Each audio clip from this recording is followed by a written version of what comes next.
Yes, hi, welcome everyone. I just want to introduce Jocelyn today. And so just real quick, my name is Wiedow. I'm with the Minnesota Evaluation Association on their board.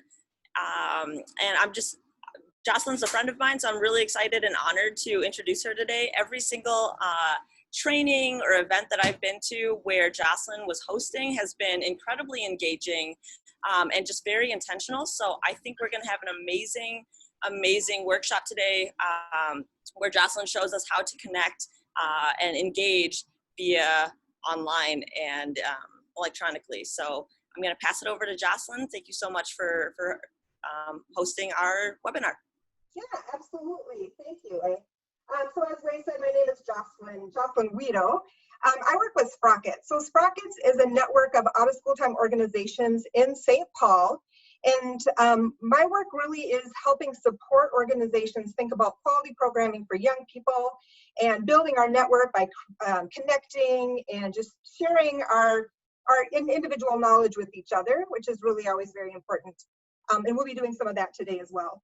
The other thing that I think is a really important piece of my work, especially in talking about quality, is helping youth workers think about being evaluative thinkers.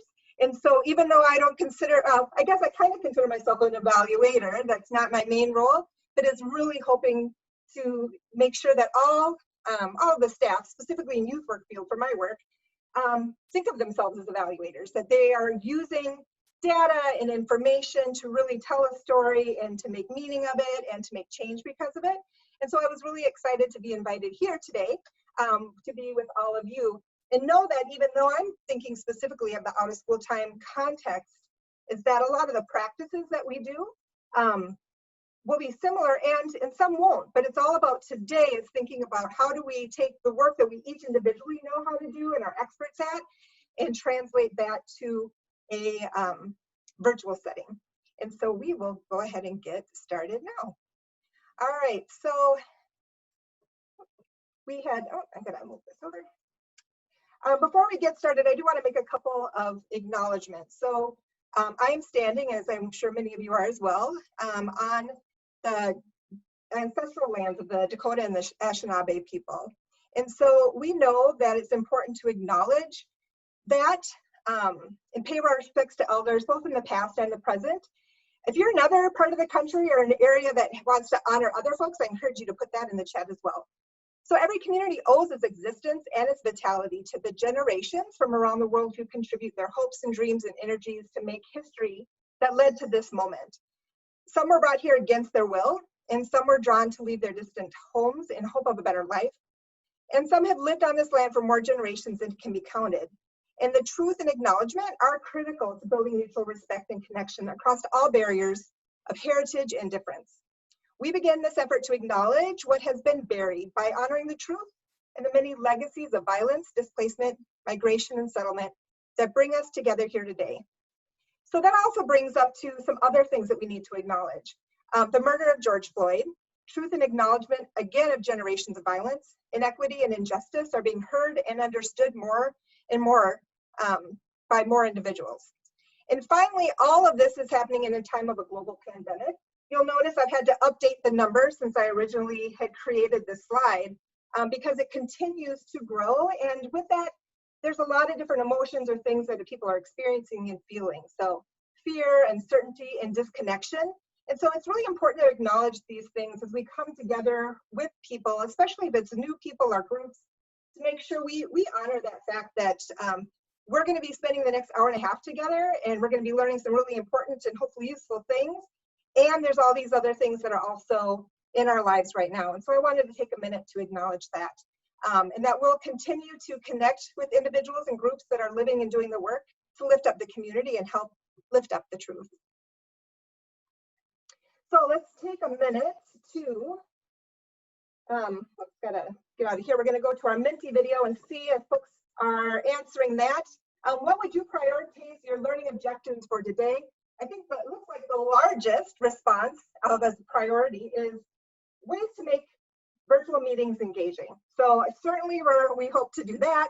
And strengthening the ability to build community through online platforms, similar interests there, and then connecting with colleagues. So we're actually going to be doing all of these things today, but it is really helpful for me to have a sense from you all where your priorities lie. So as I said, we will be doing all of these things as we meet today. One thing that I will mention and kind of reiterate is that it's not going to be step-by-step instructions on how to do every single thing. We're going to be experiencing some things. I'm going to be demonstrating some things, because what's going to be on you is to figure out, okay, how will this work in my work? How do I apply it in the different settings that I'm in, or in the ways that I like to do my work? And so I'm going to show you what's been working for me and some different ideas, give you some chance to kind of play around in Zoom with some of those things as well.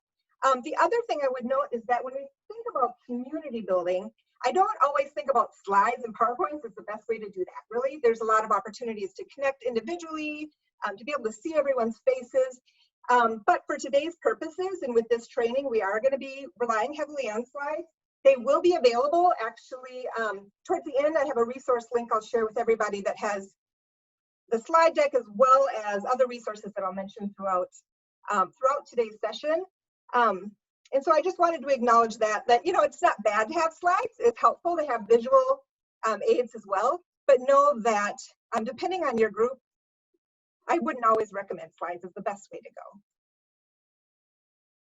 We're also going to take just a moment to talk about a couple of group agreements. And I know for a lot of folks, they do some kind of grounding as they come together. And group agreements are really important in that way. So today I want to know that learning is social. And so we do learn from each other. And I know you each all have expertise. So as we work in those small groups, this gives you an opportunity to learn and share and grow with each other. Learning is also emotional, and it shows up for different people in different ways. And especially as we think back to our acknowledgements, how people experience spaces and what they're going through outside of the session today is really important to acknowledge as well. And so I want to make sure that you all take care of what you need throughout today in this session, and honor those things first.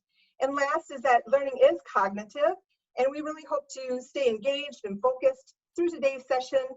For you, that might mean something different than it is for me, but I think about, putting my phone on mute.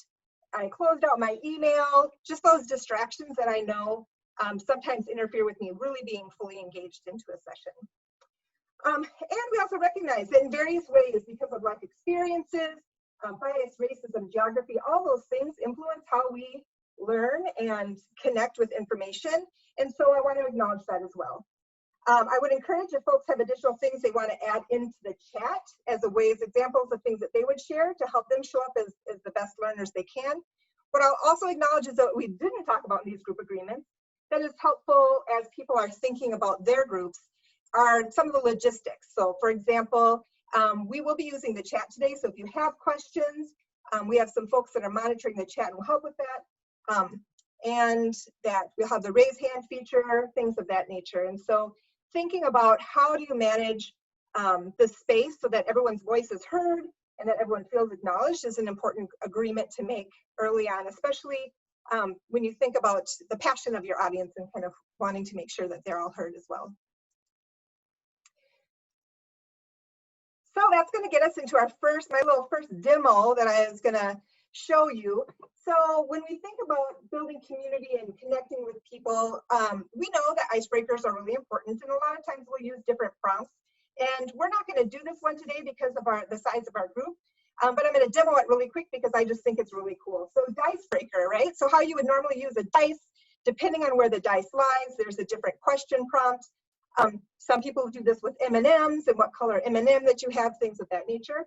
But with this dice, what I really like is you can actually have the visual. So as we roll the dice, I would call on someone and they would tell me when to stop, and then that would be the question that they would answer. So it's just a fun way to make what's normally just kind of like we're going to each take our turn to talk a little bit more engaging. And so this is one of those resources I mentioned that will be available at the end. It's just I copied and pasted it, put it right into this slide deck. The other thing is if you wanted to have members of your group that maybe don't have that slide deck available, there's a website, it's called rolladie.net, that has like an online dice that you can start and stop. And so again, it's just a way to bring a little bit of variety to your session. But we do want for you all to get a chance to do a little bit of an introduction. And instead of using these kind of random prompts, we're going to put you into some small groups. And I'm going to ask you to think about introducing yourself. What have you found useful, right? So I'm sharing with you some of the things that I found useful today, but what have you found useful when working in virtual spaces? And then I think most importantly, what are some of the difficulties that you found working in virtual spaces that you're trying to figure out, like how do I overcome these pieces? And so we are going to ask for you to think about, when you get your small groups, some roles. And so someone will want to make sure that they're going to come back to be the reporter, and they will be able to either type it or speak to the group. All right, so as we get back together, I do think, you know, when we started working virtually, I had a lot of times thought before, oh, it'd be great to do things, and, you know, be able to Skype people in or things like that, but I didn't really know how to do it, and it really was not something I was familiar with. I had attended some things, but I knew how to do my job really well. So when we started going into virtual settings, I'm like, oh, how do I do this? And I felt a little bit like this square peg in a round hole, because suddenly everything I knew looked a little bit different. So would love to hear a little bit from the different groups about some of the challenges that they all faced. And so if there's someone who wants to share, they can raise their hand. I do see that there's some things coming in the chat. So one of the groups said, engaging one another in formal groups, focus groups, interviews, etc. Engaging one another in staff meetings. Reading the room is more difficult now. Absolutely. Like for multiple reasons. You know, we have some folks who don't show their video, so certainly it's hard to read them, but we stare. We don't see the body language or the facial expressions quite as much. And so I think that's also a good thing that it's taught me, is that I'm trying to be more responsive, to at least, you know, give people feedback, because it's really hard to read the room. Let's see. Can you help explain what happened at the end there? I was only Jocelyn's screen and lost my face group. Not sure, Rachel.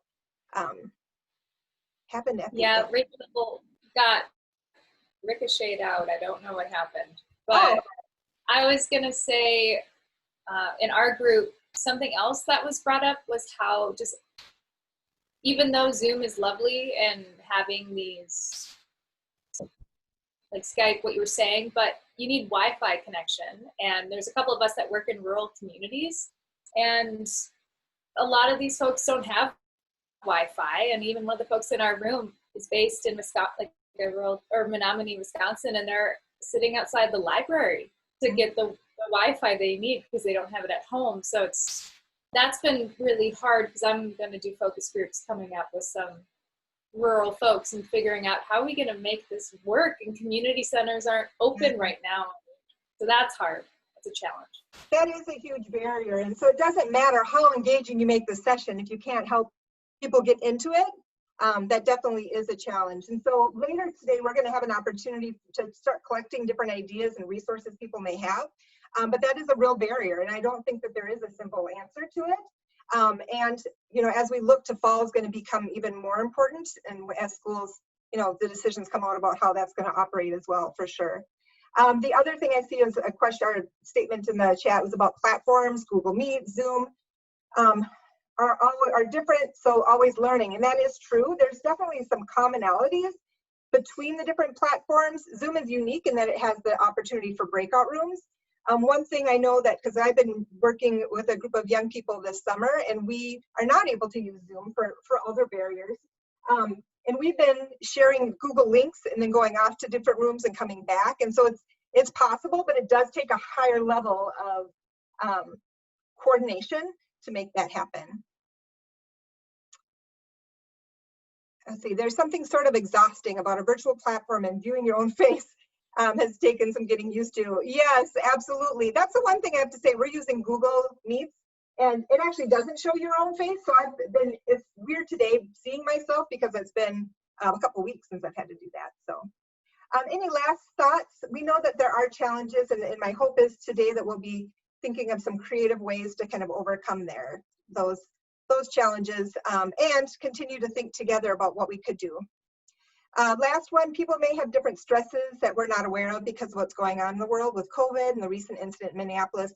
We need to be sensitive to people as we meet virtually, and that is absolutely true.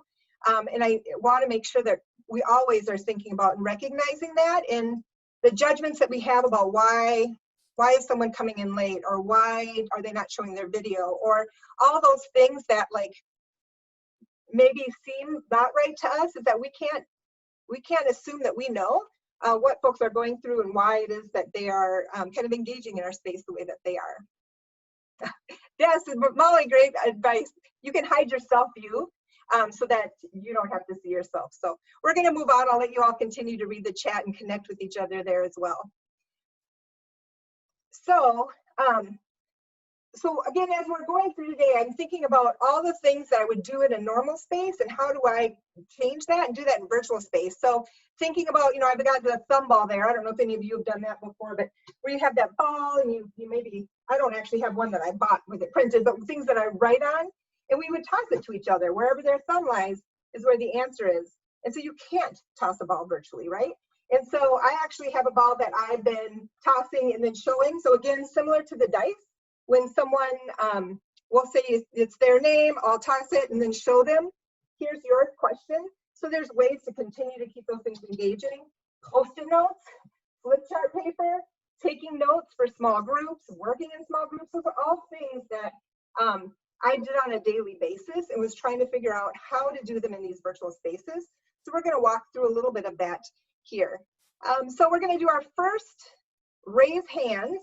And so raise hands is that feature that if you go into the participants list, it should be there. Raise your hand if you also used Post-it notes or flip charts frequently in the work that you do with others.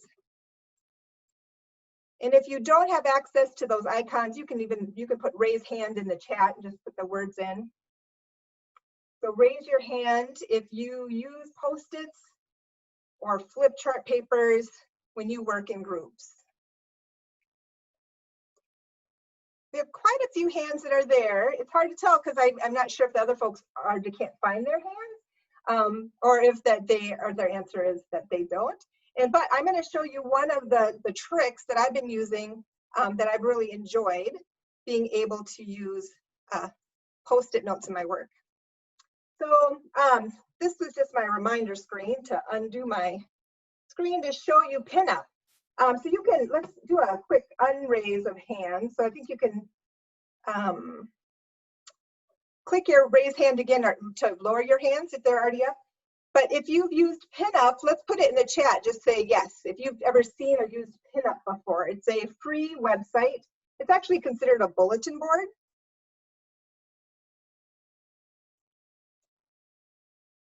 So we have two people with their hands raised. I don't know if it's because they haven't lowered them or if it's because they've raised them. No one in the chat, but I'm going to tell you really quickly about pinup. We're not going to practice this right now. The resources actually at the end that I'm going to share with you are a bulletin board, this pinup board. And so for people who like Post-its, this is amazing. And you can share the link with other people so that they can collaborate with you and write Post-its. You can do checkoff sheets to check off things as you've done them. You can type in, there's options to bold, bullet, changing the color and the font. You can change the color of the Post-its.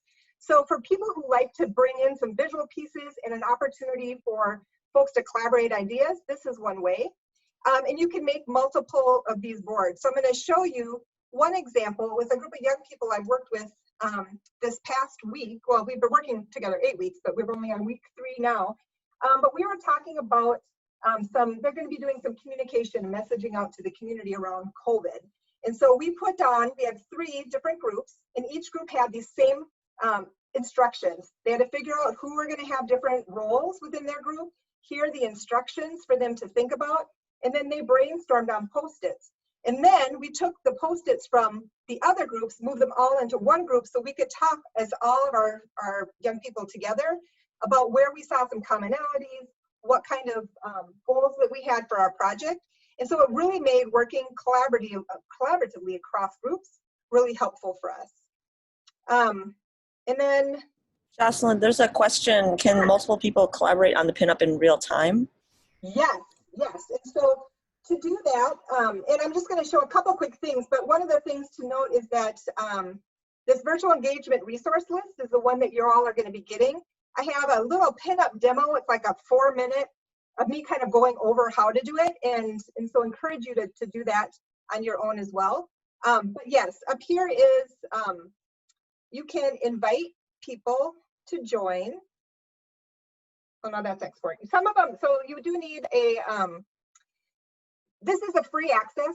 There are ways, all of these different applications will take your money to give you more access, but I've definitely found ways around it. So you can invite others to the Canvas by just copying this, sending it in the chat or in an email, and so that it can be standing, ongoing. People can work asynchronously on something and then come together later on it as well.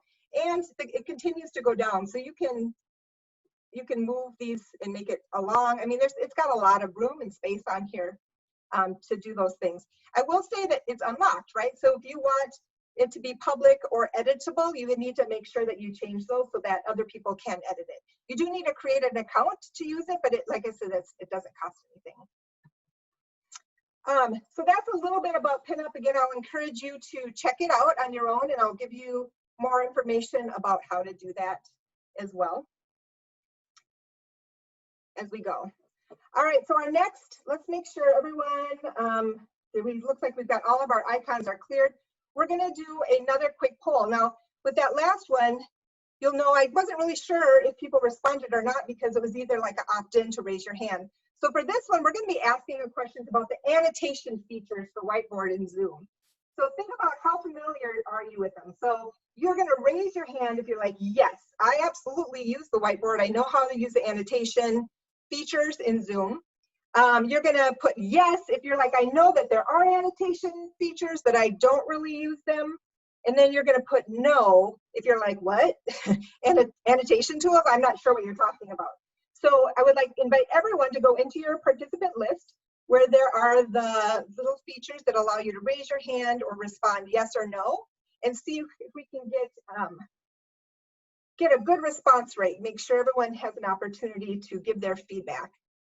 We got a lot of no's about the annotation features, a couple of yeses, and I do see a raised hand. All right, so this is another way, just thinking about as you're working with folks, and if you want to get some feedback or voting, to be able to use these little icons. There's other ones on there as well. Go slower, go faster. Another little applause. Yeah, I need to go take a break, or I'll be right back. I'm going to be away from my desk. And so all of those are features in Zoom. But the yes, no, and the hands up are really easy ways to be able to kind of get some feedback from the larger group, and then know that people are able to respond. So thank you all for doing that. You can clear your responses. So we're going to talk a little bit about annotation and have an opportunity to use it and think about how we might be using it. And so the first thing is the annotation. If you go to, and mine's on the top, but where it says the view options, and then you have that drop down, there's an annotate.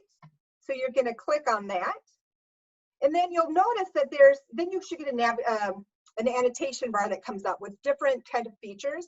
Right now, we're going to talk about the stamp feature. So you'll see that there's some other little icons that are available there.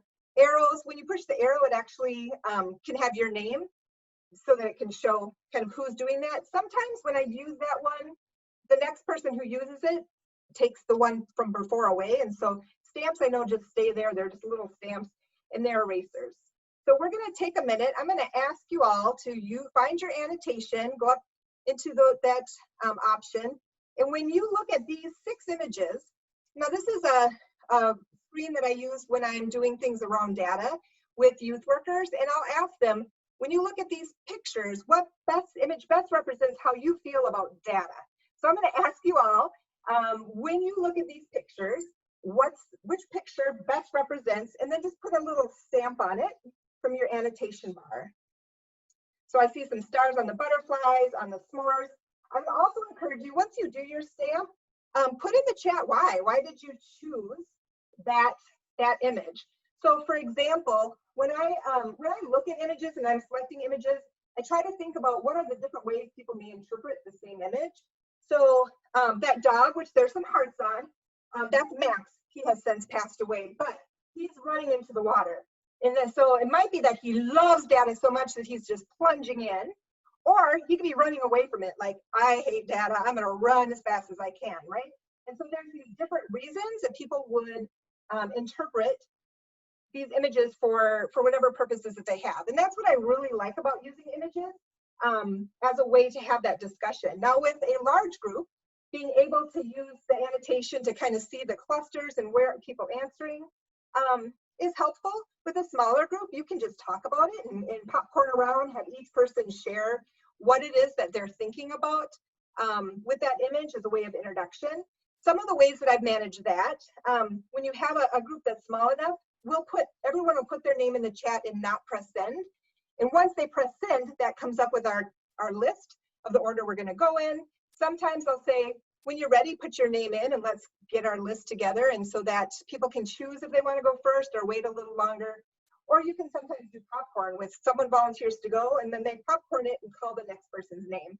And so when you're taking turns sharing, there's different ways to do that where you don't have to sit with the silence and wait for someone to talk, and then it's a long wait and then people talk over each other. So that's another way to do it as well. But this is a great way just to get a little bit of engagement and having people think about it. And again, having the opportunity to share in the chat or other things around why they chose that picture is helpful as well. All right, and so as the host, I can go up to annotate and then clear all drawings. So I'm gonna clear them all because you'll notice I'm using my PowerPoint, right? So as I go to the next screen, oops, I've got my annotation up now. We'll have that dot on there, so I gotta clear that, close my annotation bar, and advance to the next screen. All right, so here's another group of images. Just as an example, thinking about, it doesn't really matter what the images is, just that you have a variety. So I've used these as different ways to check in where people are with their energy. So go ahead and you can do this right now. We're partway into our training today. Where is your energy?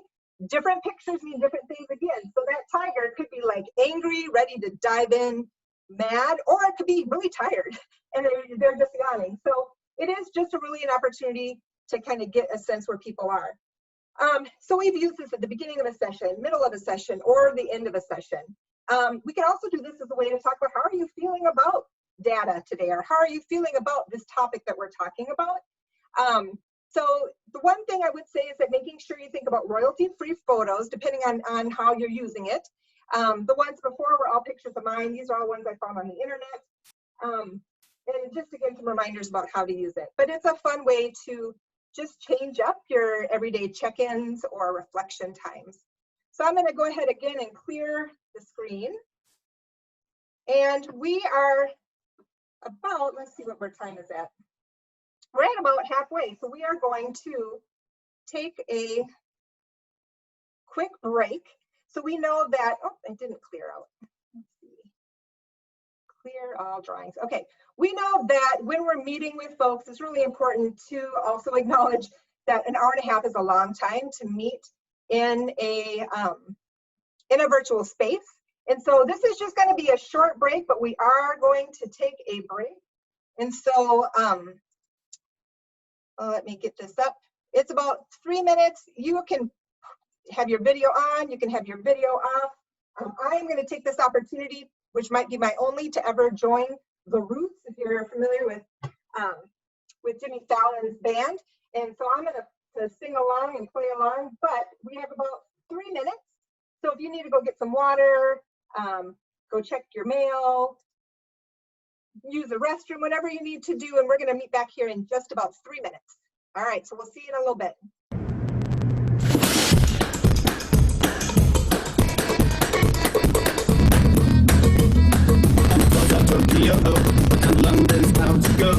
Thinking about it doesn't always have to be music. I've done with younger folks little videos around a topic, just something to make it kind of break it up a little bit is always an option as well.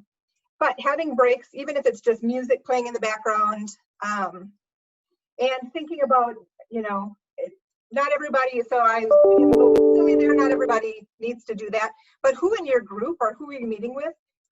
Is that an opportunity for them to choose the video or to be kind of take some ownership of those pieces as well. So we are going to move on. Let me get this up. All right, so we talked a little bit about annotation, and now we're going to practice using the whiteboard. And so we are going to end up spending some time in small groups to do this, but I wanted to make sure that as you go to those rooms, and not everyone will share their screen. So if you're not familiar with sharing your screen, I think it's a great opportunity to try it out. But when you in Zoom go to share your screen, this larger screen with all kinds of things comes up on it. And so the whiteboard is, it's called out there as the whiteboard. I also wanted to take this time to point out on the bottom left, I have it circled, it says share computer sound. So earlier I talked about opportunities to model imperfection. And I've seen that done, and I've done it myself, where I went to go show a video, but there was no sound for the audience. Is that one little button makes all of the difference. And so if you are showing a video, just click that button and then sound will come through. And then I also circled the share button because I don't know how many times I thought I was sharing and I just had forgotten to push that share button. So that is a little bit about where to find the whiteboard. Back to that navigation bar, again, to annotate. There's other ways that you can draw. So squiggly lines or circles and create those different pieces. And the other thing I wanted to point out is that to save the whiteboard, and that's when you go into the small group room, I would encourage you all to save the whiteboard so that you can track where does it go when I save things. So even if you're not sharing your screen, you can save what is on that screen that you shared. And when you save it, mine typically defaults to a folder under Documents labeled Zoom. It created it all on its own, but it's helpful to try that out so you can see where it's going to go. The other thing that I would note is that clear all drawings, and so I noticed I still have a few that are up there, that if you're the host, you can clear all of the drawings, but for yourself, you can clear your last ones, or you can clear the ones that you've done. And so there's not ways to go back and kind of edit things, but you can take them off, if that makes sense. So what I'm going to ask you to do is we're going to send you off into your breakout rooms again. This is going to be just a really short time, like 3 minutes, to create on your whiteboard. So someone's going to have to share their whiteboard and create a place setting. Like if you're going to have a dinner with a plate, a napkin, fork, spoon, knife, right? And then save it, however far you get. The goal of this breakout session is just to start playing in the whiteboard. And so we're going to have you do that and then come back. So welcome back, everybody. I know that was not a very long time, but the goal was to see where it was, to start using it.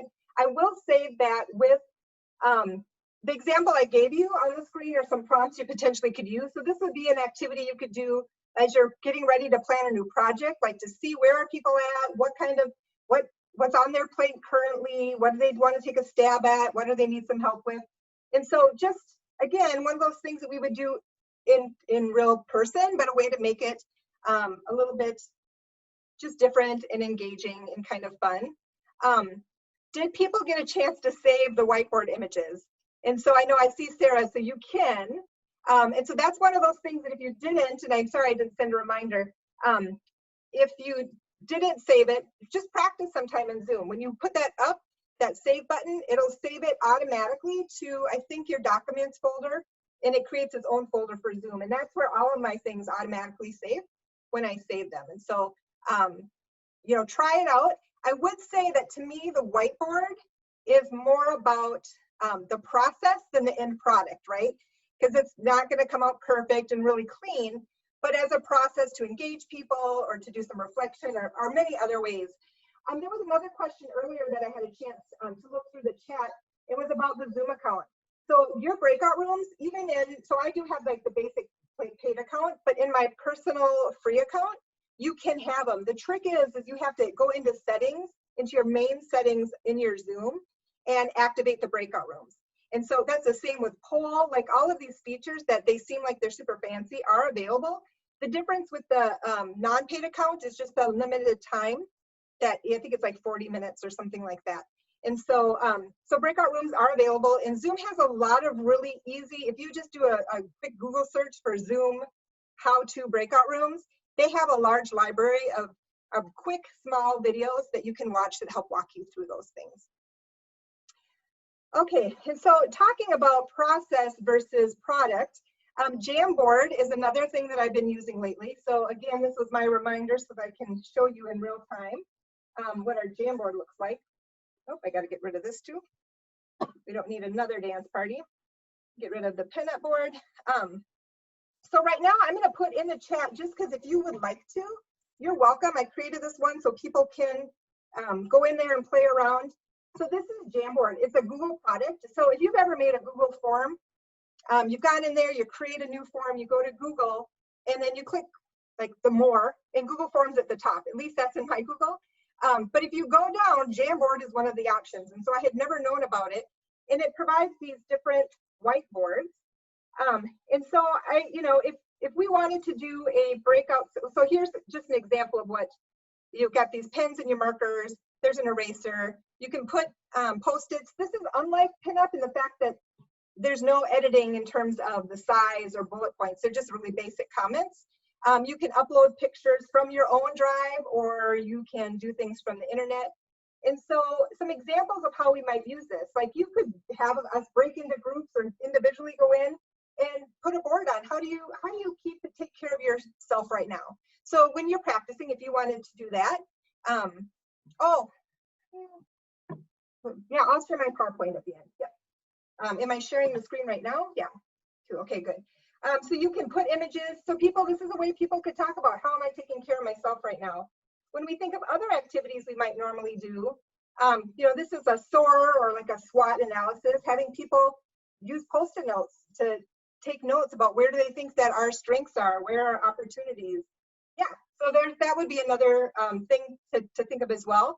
What I like about Jamboard is that we have all of these. So you can go pick one of these and you can mark it up as much as you want.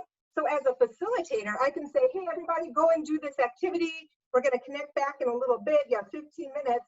They each can have their own. So an example of that is, I mentioned we were working with some young people, and they each are asked to come in here, and I put their name. I just put J on this one, but their name. Go find your slide. They're in alphabetical order. And we were doing an activity. It's not going to make sense to you all, but for them, it was this about the tree of time management. So we had talked about the tree, and they were to go in here and do some reflection on how they prioritize their time. So they picked a picture and they wrote their things, other people drew. So again, it's not about the actual product, but as a process for facilitation is an option as well. So again, it's fun. It makes it something different. You could do an art gallery at the end, or a gallery to showcase, like here's all the different things I do for my self-care. And I could share my screen, and each of you could talk about your screen as we got to it. So there's all kinds of different ways to make that engaging and a little bit more hands-on as a way to kind of connect. So I'm going to go back to my slide. Some current slide. All right, so speaking of being able to connect, we were talking about flip charts. And I don't know how often you all have been in meetings or led meetings where you have flip charts around the room. And you do what I call them a rotation brainstorm, right? So you break into small groups, and as a group, you go from each Post-it in a certain amount of time. And so we are going to be doing a rotation brainstorm today. And I'm going to put in the link. I got to grab my notes up here. I shared the link. Oh, did you? Oh, good. So this is for the rotation brainstorm? Yes. Okay. So the link in there, we're going to go back to our small group rooms, and then we're going to have about a little over 10, almost 15 minutes in those rooms. So this is a chance for you really to talk and share and think about what's something that you've learned today. And so one person will share. You all can chat. You can all put your notes in there, or you can have one person that's taking notes on behalf of the group. One thing about when you do Google Slides, right? When you have, or any of the Google products, when multiple people are working, you want to look for which fields are highlighted so you're not typing in the same slides or in the same fields. I'm going to ask, when you go to your small group room, you'll see that you are in group 1, 2, 3, 4, 5, or 6. And so I would ask that if group, let's have group 1 and 2 go to the first one. What have you learned? 3 and 4, what is something you're going to do next? 5 and 6, how did it feel for you to build a community and learn together today? And then so that you're going to start in that one. We also have hive mind and technical process questions, and those are also tabs on there. And so you're welcome to go to those if you're like, we have this actual question about the technical piece, so about Zoom in breakout rooms or whatever, putting those questions in there. And then that hive mind, what are some ideas? So there's some areas that are broken out on that form as well. but this is your chance to do some reflection about today. Spend about 3 minutes in each tab. Obviously, we won't quite get to them, so you can prioritize as you go to those different tabs as well. And so with that, gonna send you all to your room again. A reminder, and one of the groups did this, ask for help. So if you're not quite sure, you call me in and I can help you with that as well. So we'll see you back in about 15 minutes. It's a great way to start thinking about how do you capture the small group conversation in a way that, yes, you can have people come back and report back some of those things, and it's still there. And so any of those questions that you had or that you still have, if you put them in there, later today I'm going to look through them, answer some things if I can, and it's just a way to continue to share knowledge, and I'll keep it up and available until the end of the week. And so I would encourage you, if you didn't have a chance, to go back and look at some of the others. So just like you would do a gallery walk of the Post-its or flip notes in your meetings, that you can have that available. The other way I've done something similar with PowerPoint. So I've created a PowerPoint. It had 3 slides that were blank or formatted the way that I would want them to collect the notes. And then that's with a group you maybe know a little bit more well, where you might have a key person who's responsible for taking the notes in that Google slide. And so when we come back, we can just continue the presentation with those slides. And that allows for some leadership and presenting out and having that kind of as part of the slide deck as well. So those are some other kind of just ideas on how to use Google Docs in those small spaces and bringing it back and having those notes collected that we often need. We're going to do a quick poll. So poll, again, is one of those features that is available in Zoom, but you have to activate it to make it work. So I know for many of you, you might be familiar with some or all of these, but if you think about which of them have you facilitated in the past, have you actually used with groups, select which one you're most familiar with. So we'll give folks a minute to answer. We're about halfway there. Okay. Couple more answers and we're about 83% respondents right now. We know it's important to have as close to 100 as we can. So yeah, the poll feature, you can set that up when you create your meeting in Zoom so that it's ready to go during your meeting. We are at 90%, so close. We just have a couple more, 93%. 2 more people, we'll see. But that's pretty good. That's a pretty good percentage rate. So I'm gonna go ahead and end the poll. And so we can see what the share results. So let's see, do you all see that? Okay, so the results. So it looks like largest is that none of these, that these are maybe some new ones, but there's quite a few of you who've been familiar with some of the different options. And so just to know, on the resource link that I'm going to give you, there's a little bit of information about some of these. Mentimeter is one that I use a lot, and I'll show you why in just a minute. Poll Everywhere is similar to me to Mentimeter. You can put those polls in your PowerPoint slide. It gives an option to have real-time kind of interaction. I just use Mentimeter because I think it's super easy to use. Again, all of these examples will provide you ways that you can pay to have more features. But I am like free or cheap. I like to figure out how do I utilize the resources I have. Again, there's the Zoom polling features available. And we know that there are other options in there. Google Forms, for example. Google Forms, the other thing I didn't think to put in here was Google Quiz. So you can create a quiz through Google Forms in a way that you can have allocated right or incorrect answers and allow people to either go back and change their answer if they want to improve it or to have it set. So just an example of how some of those things as you think about data collection in these kind of ways. Oops, there we go, I went too far. All right, so visual results, real time, that's what's I think helpful about having some of these other options. So we used a Mentimeter earlier that had a way that you could rank what was your priorities. Word clouds I've used, so again, that's kind of a softer data, right? It's not like a hard, tangible one, but it's a really great way to create one engagement. So the example I have on the screen, we had a group, and we were talking about how are you doing your self-care, and that's has been a big topic a couple months ago. And so we know that some of the things, as it's responded multiple times, it gets bigger. but it could be, it's a similar response, it's just not worded the same, so it doesn't capture it that way. But it's fun and it's visual, and it's a great way to engage folks. There also is others, there are multiple choice. There's open-ended questions. So if you're looking for a response to a question, they can do it that way. I actually have one posted on the site that I use with my young people for shout outs. And the link is opened all week, and I can use embed a code so they can see the results in real time throughout the week as people are doing shout outs. And so that was kind of a cool way also to use it in an engaging way. Question answer, you can do some image. So there's a lot of different features in there. And again, it's free for a couple of slides, which is typically, you know, what I would use anyway. All right, so we're gonna do another reflection. Yeah, I use Mentees for shout outs. I'll have to show you, Lily, because it has been, when we're done, I can even show a couple of those things if we have a couple minutes or if people want to stay on, because it's been really fun. So we're going to use the annotation again. So this is a way to reflect. And how are you feeling as you're thinking about going into the world and engaging virtual spaces?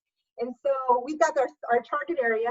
If you're like, I'm ready to go, I have an audience figured out, I've got my technology figured out, I'm ready to engage, you're going to put your sticker or your stamp in the green area. If you're like, I get it, I need a little bit of practice, got to do a little sandbox with some of my colleagues to play around in Zoom.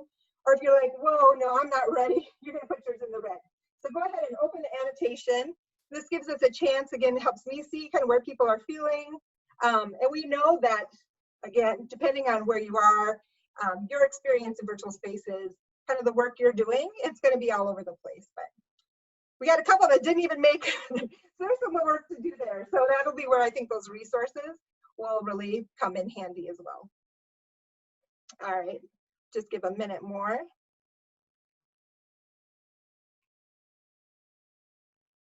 All right, well, thank you. That's a lot of responses. It looks like we've got some folks that are ready to go, some that want a little bit more practice. I would offer up that, in a way, I don't know if there's a way to do this through MNEA, or I'm going to share my email in a minute. I would welcome to do like a hour-long sandbox session where I host it. You can change hosts, and so I can give host over to somebody else so that they can practice sharing their screen. I've done that a number of times in our network, and I think it's really helpful to actually start using it kind of in that safe space. But again, encouraging